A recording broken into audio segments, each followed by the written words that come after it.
Hello and welcome to the brand new channel. But Captain, I hear you say, why are we on a brand new channel? Is there something wrong with the regular channel? Well, dear viewer, I am glad you asked. Yesterday started out as many mornings do with me drunkenly climbing through my bedroom window after taking a shit in my neighbor's flower bed. Wait, that's not right. Let's take that one again. Yesterday started out, as many mornings do, with me gazing down at my tablet screen and seeing the YouTube alert that we all love so well. We removed content you uploaded because it violated our community guidelines. Now, this is about the third or fourth time I've had a day start out this way, so I won't say it's run of the mill exactly, but it's not exactly the most shocking thing in the world when it happens. So as I'm wiping the sleep away from my eyes and trying to get my wits about me, I navigate over to the part of the screen where they tell you what terrible thing it is you've done to earn their scorn and enmity. But as I'm doing it, I'm thinking, this is weird. I don't feel like I've uploaded anything particularly naughty recently. I wonder what it is I've done this time to earn the ire of the community guidelines team. It couldn't be Linda Carter on a trampoline, could it? It couldn't be the George Washington speech, could it? So I look down at the name of the offending video and I think, wait, did I not successfully wipe all the sleep away from my eyes? Because I could swear this says episode 87? Didn't I just get finished doing episode 281 and I got a video banned from 194 episodes ago from April of 2021? A video with 62 views that not a single person has watched in over a calendar year? But I'm sure there's a perfectly innocent explanation, right? So let's give them the benefit of the doubt. Let's listen to their rationale and give them the chance to explain themselves. So then they give you the opportunity to click here to learn more about why it is that you've been summarily chucked into the sin bin. Okay, I say yes, I would love to learn more. So let's click. It says here, you have been banned for something called election misinformation. And then as an extra bonus, they highlight the specific section of the bylaw by which you have been declared guilty. And here is the section that they so nicely highlighted for me. Claims that widespread fraud, errors, or glitches changed the outcome of the 2020 U.S. presidential election. Okay, well, I guess there's an easy way of cross-checking that since I have every script for every video I've ever done saved on my handy-dandy hard drive. So let's pull up episode 87 and see if we can find the offending passage. Nope, can't find it. In fact, I can't find where I said one single word in that video about the 2020 presidential election. But maybe I should play the actual video because I guess there's the off chance that I went off prompter and blurted out some naughty thing. Oh, but wait.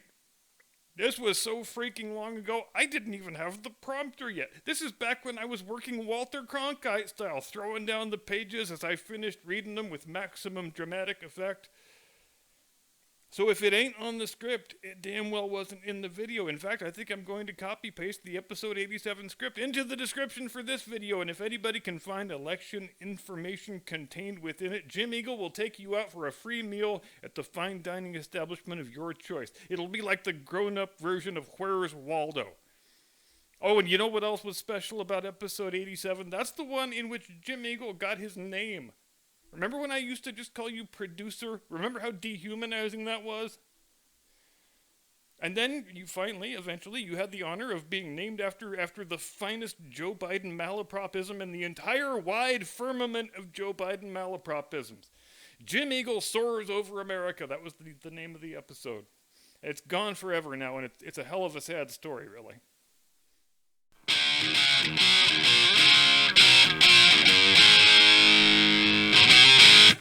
From high atop the battlements of Castle Curmudgeon, where you can shoot down the eagle, but you will never kill the movement. Good evening, Mr. and Mrs. America, and all ships at sea. Welcome to the program. I am your eponymous host and humble servant.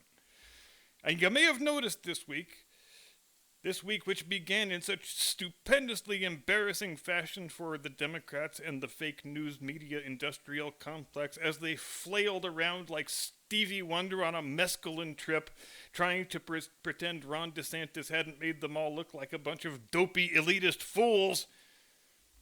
It hasn't gotten much less worse since we last convened on Monday. And it's fascinating on a certain level, though also horrifying. Let's just say it's equal parts horrific and fascinating. The way people act when they are accustomed to never being around actual journalism.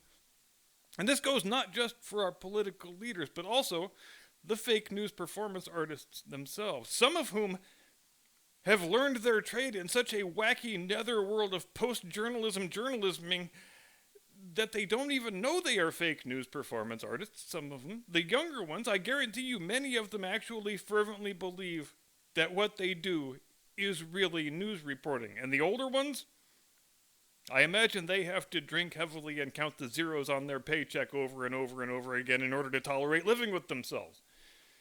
And on the other side, I think Kamala Harris is probably the best current exemplar of how absurd it can get when people, public officials, elected officials, are so accustomed to fake, fluffy questions from fake, fluffy reporters. They have been so habituated by years and decades of getting to live in a world where the news media are always carrying their water, always looking out for their best interests, always trying to make sure they win the election or stay in power, as the case may be, that when there is any slight deviation away from the standard script, any half-hearted attempt by the fake news performance artist at pretending to ask a question with actual probative value, the result is that the interviewee, Kamala Harris in the current example, either gets offended or just collapses into a puddle and can't continue, which when the vice president does one of her big cackling fits, her signature cackling fits, that's what she is signaling. She's saying, I am really upset with how this is going and I refuse to continue, so I'm just going to start making random vocal noises.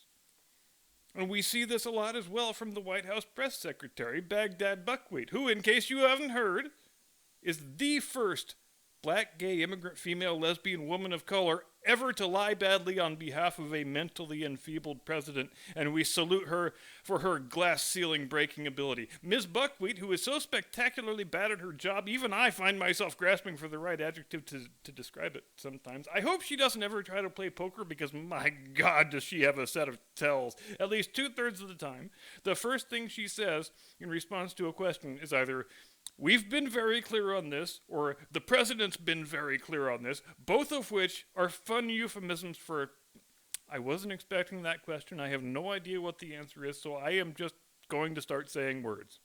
Gonna say some words, gonna flip through my binder while saying some words, gonna say a few more words, and we're done. Next question, please.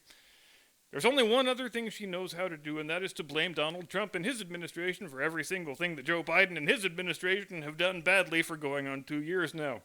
And that is always a great look. When your party has been running all the organs of the central government for multiple years, and there's a midterm election coming up, and your press secretary answers every question about your bad performance with some version of, well, the bad orange Trump man is very bad and orange and Trumpy. Normally, this is the time when the party in power would be talking about the long list of things they have done to advance the condition of the citizenry and make their lives more peaceful and more prosperous. But not this group. The last thing anybody in Joe Biden's administration wants to talk about is the effect that their governance, such as it is, has had on the people of the country. So you wind up with the bizarre spectacle of the party in power, the party with the whole corporate news media in the tank for them, building their midterm election pitch around things like, well, vote for us because Republicans want to take your abortions away. And vote for us because those bigot Republicans don't think it's cool to hack the healthy sex organs off of minor children for money and profit. So I think this is going to be the first time in my living memory at any rate, when there's been a culture war election, and it is the Democrats who are emphasizing all of the culture war stuff. Which they have to do, really. They can't run on their track record of achievement because they have none.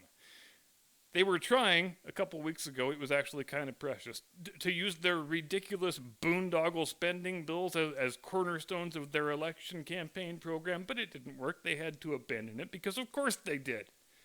People aren't quite as dumb as the Democrats want them to be, and it can be a terrible inconvenience sometimes. When you run around pretending to be bipartisan because you passed a bill full of radical leftist pork barrel bullshit that 0 Republicans voted for, literally 0 Republicans who are not named Liz Cheney or Adam Kinzinger, don't be surprised when everyone laughs at you. Things are so bad for the Democrats now, their neurosis even has its own primetime TV show called the January 6th Committee, which you will be excited to learn they are going to be putting on a whole other week of amateur theatrical productions just in time for the election in November. And just imagine how many hearts and minds are going to be swayed in the process. I'm sure there will be millions upon millions of undecided swing voters who think, you know, I don't really have any opinion one way or the other about this Donald Trump guy. Maybe I'll tune into the January 6th committee and watch with a totally open mind and let them guide my decision of which party I'm going to vote for this year. But you know what my absolute favorite thing about American politics is here in the third year of the third decade of the 21st century? It's this idea that if you're a Democrat and you get punked by the other side and you get a good healthy dose of your own medicine and you wind up looking like a total douche canoe, well, the only fitting response is to demand a criminal investigation. Yes, hello, Sheriff? My name is Blithering Prevarication III, and I say, would you be a good chap and arrest the governor of Florida for me? He's made me look quite bad, you see, like a frightful hypocrite, in fact, so I would like him to be jailed immediately at my sole discretion until I decide he's good and ready to be let out. And I wouldn't be opposed to solitary confinement. It sounds like a joke, it should be a joke, but they got some idiot sheriff to actually do it. They got some idiot sheriff to go on leftist cable news just like a good little trained seal and slap his little fins together and bark some nonsense about he's initiated a criminal investigation against the governor of Florida for flying some Venezuelans to Massachusetts. And eventually the trainer throws him a delicious mackerel and he swims off to go have his well-deserved supper. But these people are all just following the lead of their president, such as he is, aren't they? Their president, who stood in front of Independence Hall not yet 1 month ago, bathed in blood-red light, shaking his fists in the air, veins bulging, and declared that if you support the opposition party, you are a criminal, you are a terrorist, you are a threat to democracy. And when a president with a 38% approval rating says all his enemies are morally irredeemable monsters, that is a hell of a lot of the country's population that he's talking about. Meanwhile, don't get your hopes up about anything exciting happening after the Republicans take control of the Congress, because it is going to be just as disappointing as it was between 2017 and 2018 when the Republicans were in control of the presidency and both houses of Congress, but it was hard to tell because the Speaker of the House seemed totally disinclined to help his own party's president do much of anything, just as the Senate Majority Leader was similarly disinclined. And are we really pretending there's going to be any difference between the new guy and the old guy here? Kevin McCarthy?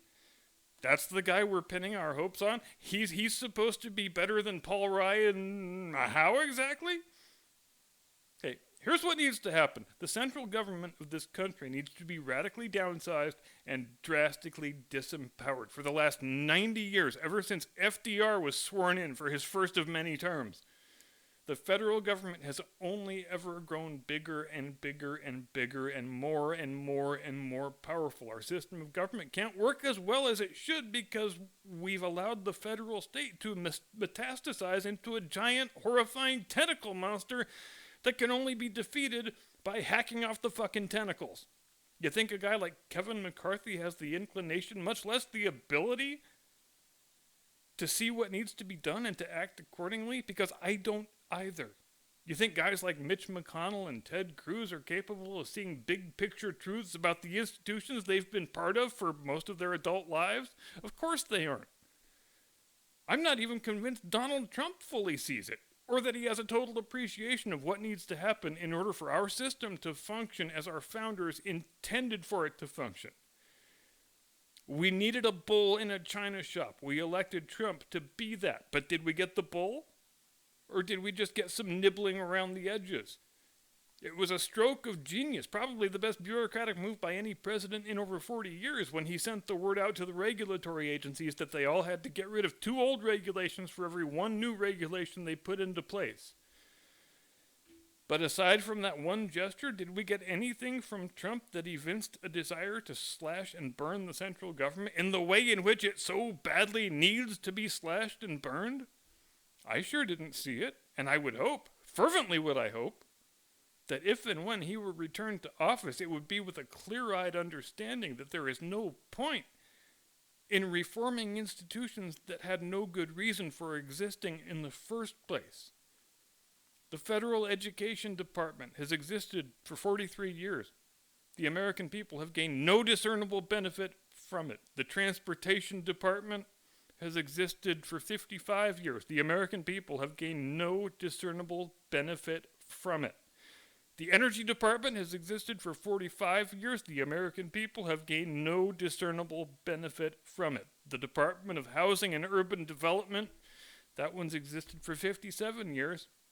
The American people have gained no discernible benefit from it. Also, I know a lot of Americans have been pretty freaked out to learn that Joe Biden's IRS is in the process of hiring 87,000 brand new agents, armed and licensed to kill agents, evidently.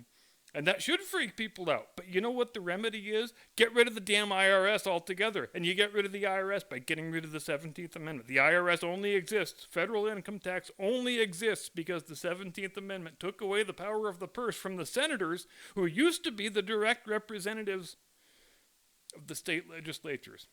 And just imagine how much more well-behaved the federal government might be if we returned to the system we had up until 109 years ago, when all tax collection was done at the state and local level, and the federal budget was whatever the representatives of the state legislatures in Senate assembled decided it was.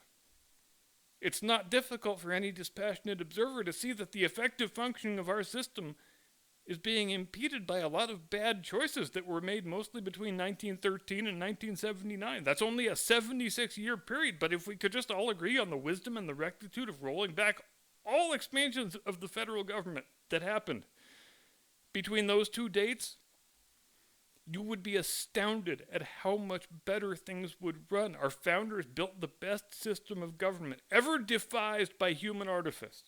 Succeeding generations have done much to screw it up. It would thus behoove us, as the generation that is currently in charge, to make some attempt at undoing that damage so that we might hand down to our progeny a better functioning society than the one that we had passed down to us. But let's call things what they are. As long as the conservatives in this country keep hitching their wagon to the ossified corpse of the GOP elephant and expecting different results, it's just not going to happen. Thank you very much indeed for watching. Mondays and Wednesdays programs will be right here on the new channel. I probably will upload some other stuff this weekend. Feel free to share the link. Have a pleasant tomorrow and a generally edifying weekend. I will see you when and where I see you. Do not comply. Get off my lawn.